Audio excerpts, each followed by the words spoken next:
Oh, hey guys, welcome to this week's episode of Ask Mish.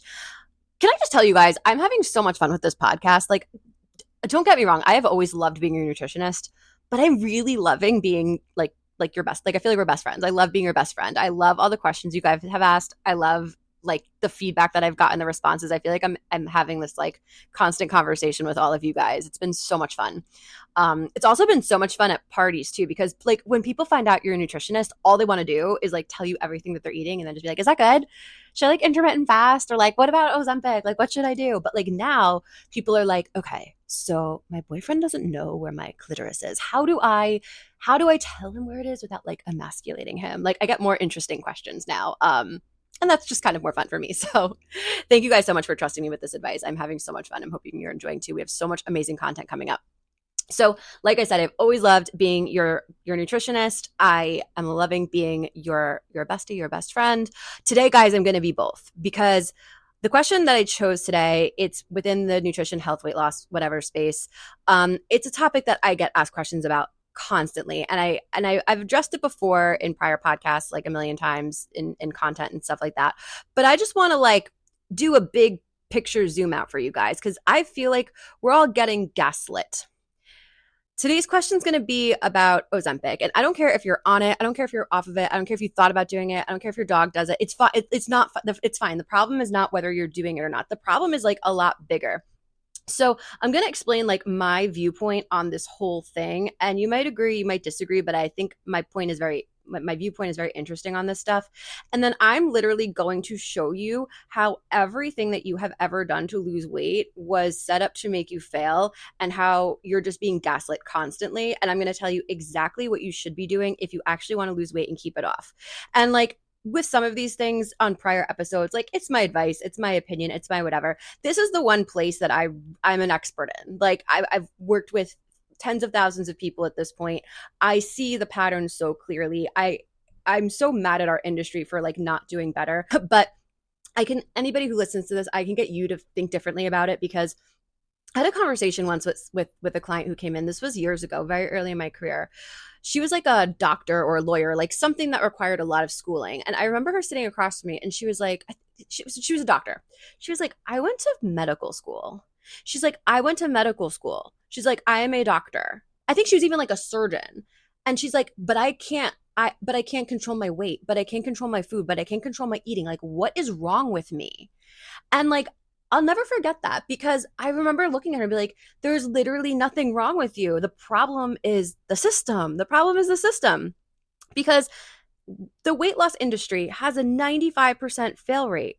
If anything in this world had a 95% fail rate, we would be like, maybe it's not us. Maybe it's the thing, right? If I have, I'm going to use even numbers because God help me if I try to do math. If I have 100 students here, right, and 95 of them fail the test, am I going to think it's the students or am I going to think it's me, the teacher, right? It's me or the curriculum. It's something is not agreeing. But we're told, no, it's you. You're the problem. We get gaslit constantly. Conversation right now is the wrong conversation, and I want us to start having the right conversation because obviously this is something I'm very passionate about, and I think if we start talking about it in a different way, in the right way, we can actually maybe get higher than a 5%. I think we're all smarter than that, so like let's aim for higher than 5%, right? Not quite overachieving, but just something higher than 5% because we can do better. Dear Mish, I'm super curious your thoughts on the weight loss medications. I've struggled with weight most of my life. I've been on and off literally every single diet. I was never somebody who had a lot of willpower when it comes to food. I could do something for a little while, it works, I lose weight, only then to gain it back. It's not that I don't want to be healthy. It's not that I don't want to lose weight. I want it so badly, but in the moment, passing up food is so difficult for me. When my doctor recommended Ozempic for me a year ago, I jumped on it. And when I took it, it literally made me cry. I finally had willpower. The voices in my head that usually screamed at me to eat were gone. I've lost 60 pounds and a part of me is so happy, but the other part of me is terrified. I know if I ever come off this medication, the weight is just going to come back. My brain just doesn't think about food the way normal people do. Is there something wrong with me? Are there people like me who should just be on this medication forever? What are your thoughts? So the reason that I wanted to talk about this, I don't want to talk about Ozempic. I don't want to talk about the weight loss drugs. I'm so sick of talking about the wrong thing. Everyone's talking about the weight loss drugs. Everyone's talking about intermittent fasting. Everyone's talking about like the next best thing, the next way that everyone can make a profit off of something that just doesn't actually fix the problem, that just doesn't work. So let's talk about what the real problem is. The real problem is that 73% of Americans are overweight or obese. 70 fucking 3%. So obviously that's a problem, right? Now, whenever there's a problem, we want to find a solution, right? And most people that are trying to find solutions are also trying to profit off those solutions. So how do we get to this place? How do we get to a place where 70 fucking 3% of people are overweight? So the first cog in this delusional wheel we have is our food system here. Now, I went to school for nutrition and I was like appalled by what we are taught is correct. I literally like almost dropped out of school because of it, because we have all these studies being done. I remember specifically like studies being done and like us looking at studies about artificial sweeteners and like all of this stuff. And like there's evidence that supports that these things in some amount can be harmful to our bodies, right? And the answer that they want us to say is nope. Well, there's not enough evidence to support that it could do X, Y, Z. There's not enough evidence to support. If there is any evidence that it can do X, Y, and Z, like why the hell would we put it in our bodies? Because like our version of Gatorade that we drink here, we can't sell it in Europe. Kellogg's is actually, there's a whole thing with Kellogg's right now going on because everyone's upset about the artificial dyes. Like they make products that don't have all of this crap in it that helps contribute to our weight gain and our insulin resistance and all the other shit that we have going on. They just ship it off to Europe because Europe has way stricter laws than we do here because it's financially in their best interest to keep people healthy. Here we have the Food and Drug Administration doing the job. So the same people that approve our food, that tell the nutritionist what we're supposed to tell people to do. Now, if we get overweight, if we get sick from that stuff, now guess what? They get to sell us drugs. Solid business model. I will give that to them. Not so great for us. So 73% of us are overweight because we have a really shitty food system here. Okay, cool.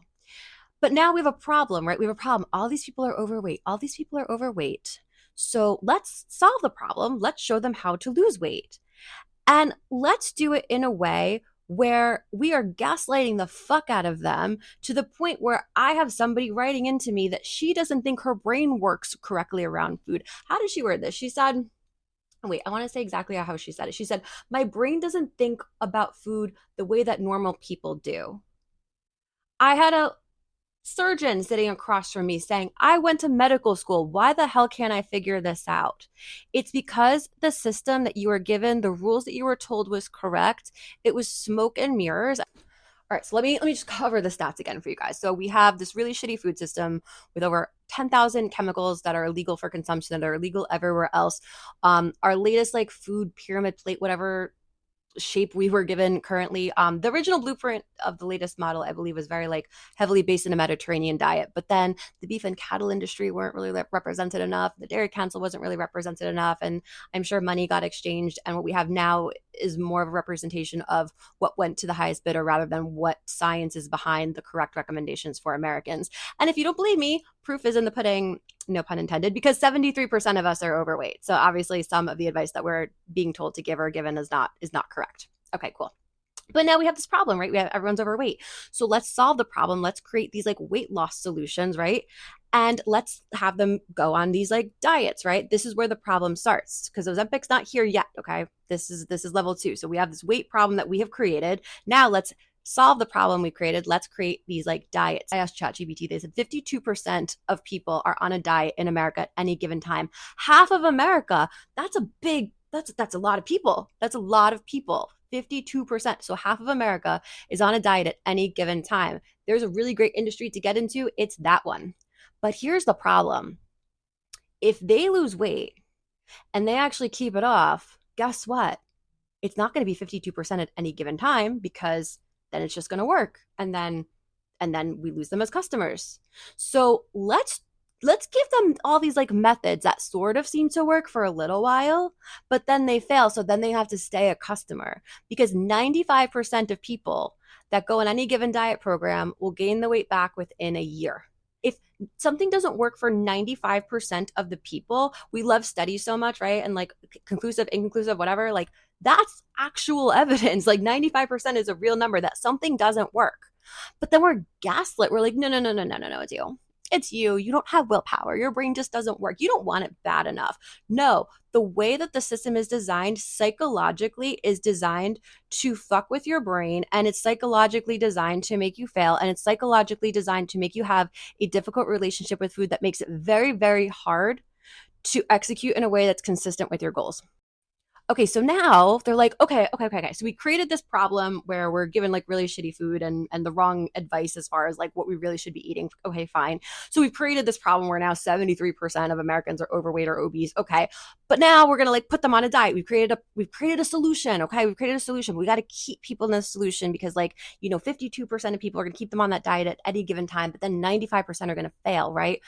But like, okay, that looks pretty bad. That looks pretty bad. Okay, people are kind of catching on that like the diet thing doesn't work. So you know what we're gonna do? We're gonna create a drug, and we're gonna get people hooked on this drug, and we're gonna make people reliant on this drug, and we're gonna make them think that they have a disease, and you need to be on this drug because you have a disease.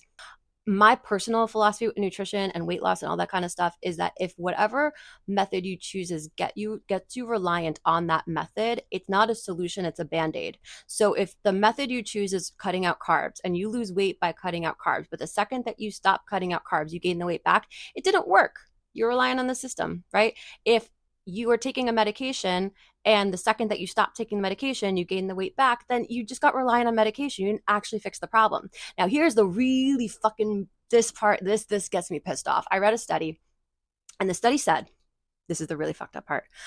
The study said, okay, so here's the deal. We gave people who came off Ozempic dietary intervention. And with dietary intervention, so basically like they saw a nutritionist that said, hey, okay, eat 6 ounces of grilled chicken and eat vegetables and like all the shit that they already know. Because when you're on Ozempic, right, when you're at that point where you're doing these like weight loss medications, you don't have a problem of not knowing what to eat. You have a brain problem. You have a mindset problem. You have a relationship with food problem that has to be solved. And it can be solved. I solve it every fucking day for people. It takes time, but you can change how your brain works. It happens when you start dieting. When you start dieting, it fucks up your brain around food. And it creates this really difficult toxic relationship with food. And that's what people have a hard time breaking. So it's not that they don't know what they should be eating. They know what they quote unquote should be eating. I rarely get people in my office being like, oh my God, fruits and vegetables are healthy. Like that's what I should be doing. Like people know, they know what they should be doing, but they can't because of the psychology changes and the behavioral changes that happened when they started going on these diet programs. It is designed that way. So the study said that, okay, well, we gave people nutrition intervention. We told them what they should be eating and they still gain the weight back. So they have a disease. And when you have a disease, you have to go on medication. So Ozempic is a medication and these people have a disease and they have to be on this medication. Cool. How much profit are you making off of that? And is there a way to change it through their mindset? There 100% sure is, but nobody talks about it. I don't know anyone who talks about it. Like I do it in my, and I just did this. Like I didn't go to school for like this psychology piece. I just learned this just by helping people. And like, I've gotten like very, very good at it over the years, but like, I'm going to break this stuff down for you. You're going to see, I hope very clearly exactly how this whole system sets you up to fail. And I'm not mad at the diets. I'm not mad at the drugs. I'm not mad at the whole thing. I'm just asking for a change because what we have obviously doesn't work. And it's such bullshit that they're like, oh no, you have to be on this. You have to be on that. Like enough. We have to just stop and fix the fucking problem.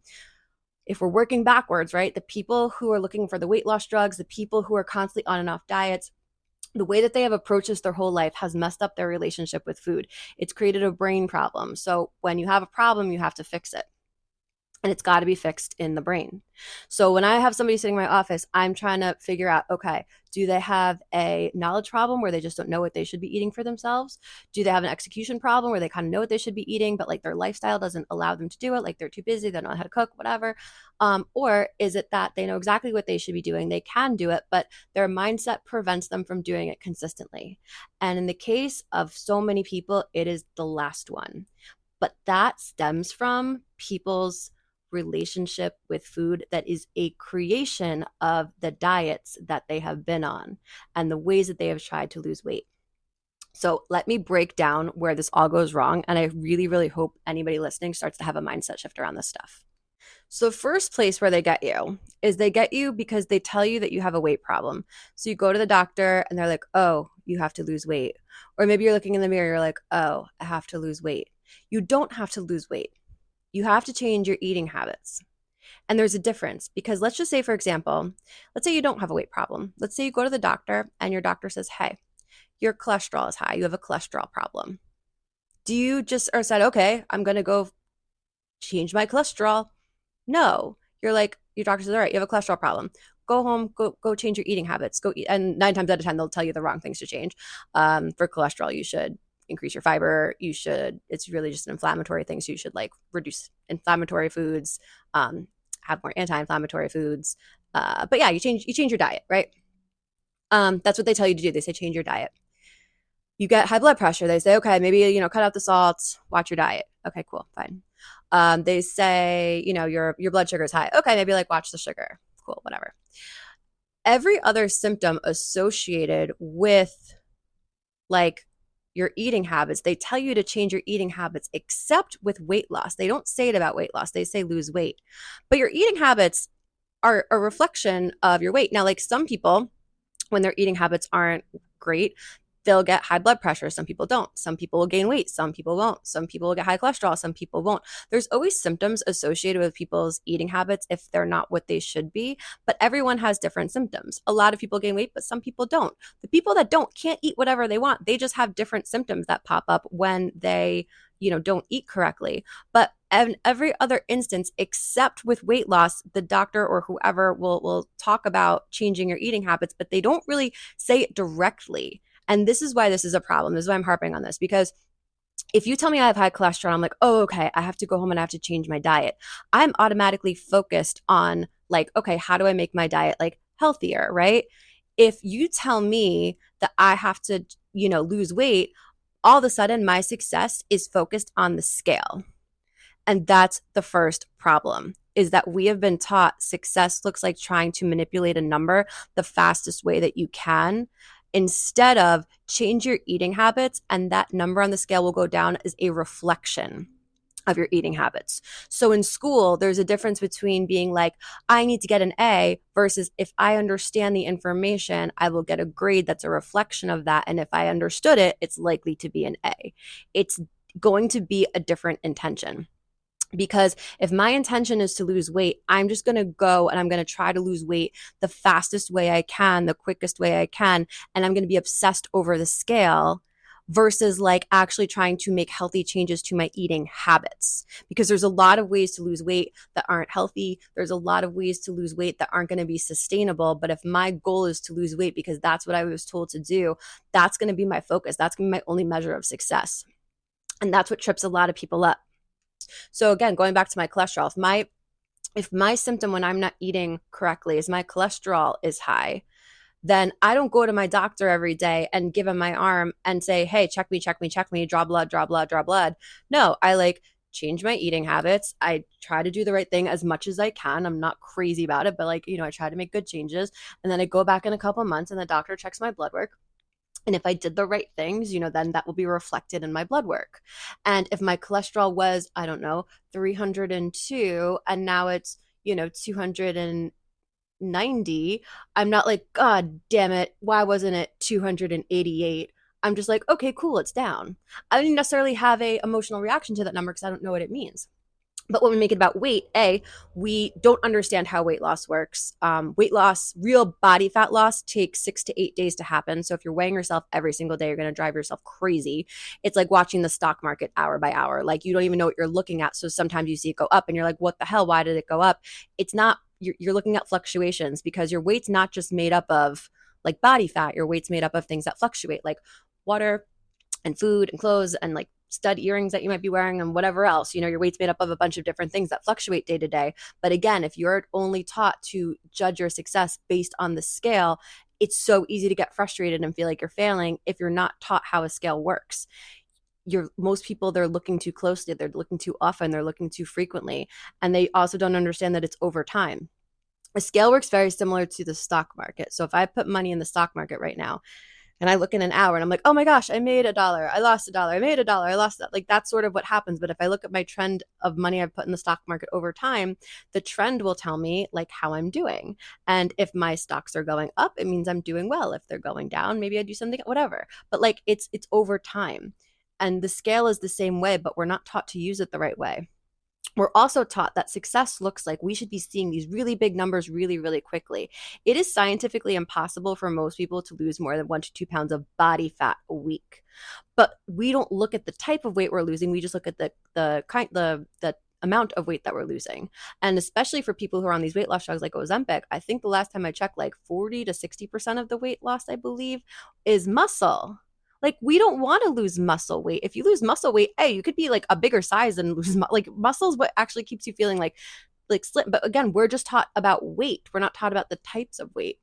So I can have somebody who is, I'm just going to make up numbers for myself, 150 pounds, right? And I can have somebody who's 140 pounds, and the person who's 140 pounds can be a bigger size than the person who is 150 pounds because of muscle. So muscle actually makes you like leaner. It's dense. It maybe weighs a lot, but you don't want to lose muscle just to see a lower number on the scale. And then we like celebrate that like it's good. It's not. You actually slow your metabolism down when you lose muscle mass.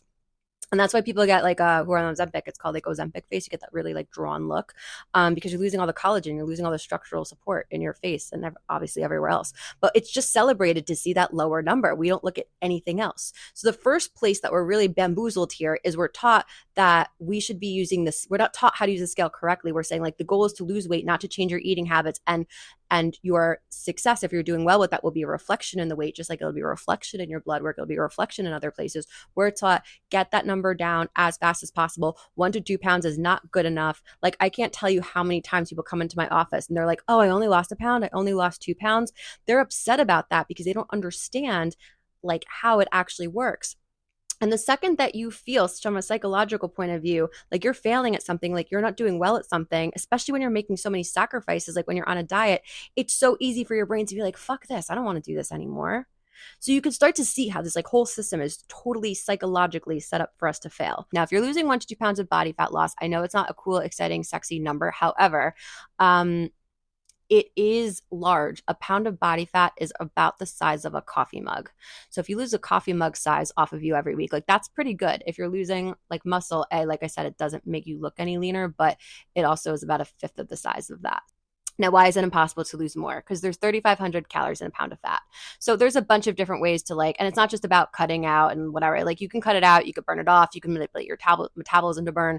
It's basically like how you're making an improvement off of like what your body's already used to. But it's about, if we're talking about 1 pound a week, it's about manipulating somehow 500 calories a day.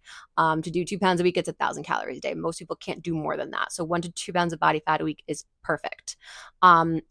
Now, some people are like, oh my God, but then it's going to take a whole year. Great. Maybe it takes a year. Maybe it takes 2 years. But if you do it any other way, we're like, yeah, you might lose a little bit here. You might gain a little bit there. It might go back and forth, back and forth. But like, if you play it out over time, like if you play it over time, somebody who is losing weight consistently 1 to 2 pounds a week will get there and stay there in a year, let's just say, versus that same person who's like trying to like do it faster.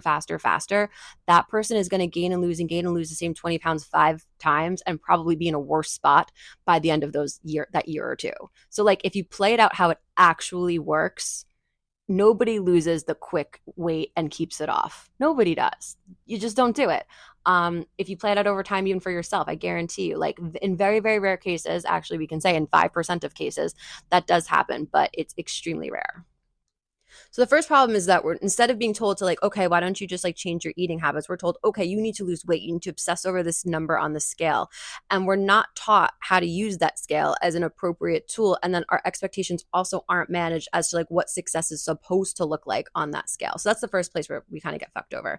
Then we have to pick a philosophy. And that's the next place where we kind of like get fucked over. It is so confusing. It's so confusing. Not only is it confusing, but people talk about nutrition as if they're talking about religion or politics. Like people, I always joke around my clients, I say nutrition, religion, and politics are all very similar in a sense where everyone feels like their way is the be all and end all, when in reality, there's a million quote unquote right ways to do it. There is no right way, but everyone has a right way for them. Now, the funny thing is that like, so you talk to people and they're like, no, bro, no, you can't eat carbs. Cause like I lost so much weight not eating carbs. And you're like, no, you got to intermittent fast. No, you got to eat 6 small meals a day. Like if you think about it, actually like 6 small meals a day is the exact opposite concept of intermittent fasting. Low carb is the exact opposite concept of low fat. And all people have had success on all of them. Not everyone has had success on all of them, but people have, but they talk about it as if like, no, this is the way to do it. You got to do it this way. The answer of if it's going to work for you or not is the way that you're going to be eating an improvement from what your body's used to. And that's really it. And like, that's one of the things we help people figure out at Nutrition Mish, like what philosophy is going to work for you. What is an improvement from what your body's used to? And I'm maybe oversimplifying a little bit, but you actually can just like keep it very simple. Like look at your diet right now. And like, is there a place you can improve? So you're eating 15 cheeseburgers a week. Cool. Let's try eating 10 cheeseburgers a week. That sounds like an improvement to me. But like people take it to this like extreme, like, no, you can't eat any carbs. No, you can't go out to eat. You can't do all of these things, which I'm going to get to that in a second. But like, we don't have a system of picking or being able to take a person and figure out what is actually going to work for them in terms of like, what's actually an improvement from what their body's used to. So like, I'll have clients come in all the time. And they'll be like, but I don't drink soda, but I don't eat fast food. So like, I don't get it. I don't get why I'm not losing weight, because you never ate soda. You never ate fast food. Your body has nothing new to respond to because you don't do those things. So let's look at what your current eating habits are and like, what is an improvement from there. Right.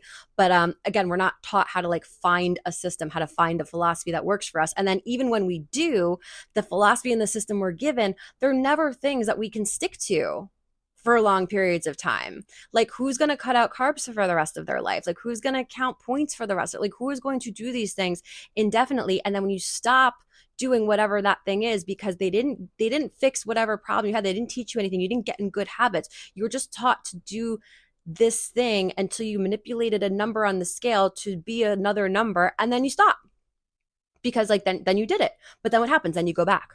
That's why 50% of Americans are on a diet at any given time, and 95% of people who are on a diet gain the weight back because they don't know how to choose a philosophy. We're not taught to pick philosophies that actually work. It's meant to be this like kind of weird, crazy, weird fad trend. So if I were president of nutrition and weight loss, my first thing is I wouldn't tell people to try to lose weight. I would tell them to try to change their eating habits. And if they're doing the right things, they will see that as a reflection on the scale. Number two is I would tell people that we have to try to find a philosophy that's going to work for them. There is no like one universal thing. And to do that, we have to kind of look at what your current eating habits are and see, okay, like, are we trying to fix your quality? Are we trying to fix your quantity? Does your structure, whatever it is, like, well, we have to figure out what's an improvement for you. And it's, again, not one size fits all. And as we're doing that, we have to make sure that it's done in a way that you can do it forever.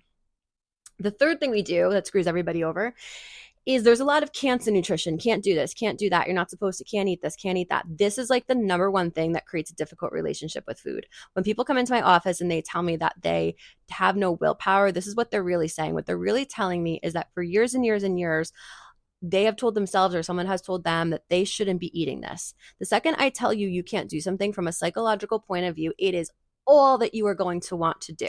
It's just how the human brain works. So it makes sense, right? I want to lose weight. So if I want to lose weight, I need to cut out all this stuff. I can't eat this ice cream. I can't eat any of this stuff anymore. We always take it to the extreme, right? But the second I tell you you can't have something, it's all you're going to want. Who did you like in high school? The guy or girl that liked you, or the guy or girl that didn't like you? It's always the guy or girl that didn't like you until they like you, and then you don't even care anymore, right? If I have a kid here and I give a kid 5 toys and I say, you can play with all these toys except for this 5th one, all they're going to want to do is play with that 5th one until we let them, and then they don't care. The example I like to use with my clients is, when you're, a kid and you're 19, right? You want to, like, drinking is really, really exciting until you turn 21, and then maybe it's exciting for a minute, and then whatever, you don't care anymore. But if you tell yourself over and over and over again, oh, I shouldn't eat that, oh, I shouldn't eat that, oh, I shouldn't eat that, you're creating this pattern in your brain of like, ooh, like that food is now on a pedestal, right? Anything that was off limits to you or that you've created to be off limits, you're going to have a really difficult time controlling. And now add to the fact that, yes, food, especially like junk food or whatever, like indulgences, like there is a dopamine hit that gets released, right? So now you're not really supposed to have it. When you have it, you get a little bit of a dopamine hit. So now it's like super on a pedestal. So now what you're doing is you feel like, oh my God, I have no willpower. No, you've just been told you can't have something over and over and over and over again. So now you have a really difficult relationship with it. That's the problem. Our whole system, I hope you guys are seeing, it's totally set up for us to fail. So instead of telling yourself you can't have it, you can, good nutrition, someone who's trying to lose weight, again, your body responds to improvements. So if you're somebody that, and you're eating ice cream, 3 times a day, eat it 2 times a day. If you're having something, dessert after dinner every night, do it like slightly less than that. If you're eating out every meal, do it slightly less than that. Your body responds to improvements, but we're told in the diet weight loss industry, no, no, no, no, no. You need to see that number go down the fastest you possibly can. So you need to lose as much weight as you possibly can. You need to cut out all this stuff. You can't have it. And the second that you start with that, that's when all food gets all of this power. So what do you do instead? Take inventory of what you're doing right now, whatever change you want to make, and just make it slightly less. People come into my office and they're like, no, no, no, no, no. I'm the exception to the rule. I can't eat any of this stuff. I can't eat any of this stuff if I want to lose weight. That's not true. Your body responds to improvements. If I have a guy who's eating 15 cheeseburgers a day, just to be dramatic about it, and now he's eating 10, he's going to see results that week. But if I say, hey, stop eating cheeseburgers, are bad for you, he's binging by Thursday. Now, if you're somebody who's like, but I just can't, if once I start, I can't stop, that is your biggest red flag that this is a problem for you, right? And what I tell my clients is, I don't give a shit about how much weight you want to lose. I want you, well, I don't say that, but what I'm saying is like, I want you to have the skill set of being able to have a couple chips and walk away. I want you to be able to have the skill set of having one cookie should you choose to do so. I want you to have the skill set of deciding that you're full and not finishing it and actually being okay with it. I want you to have the ability to pass things up if you want to. I want you to be in control of food. I don't want food to be in control of you. And we have to start to unwind that by starting to give yourself permission around food.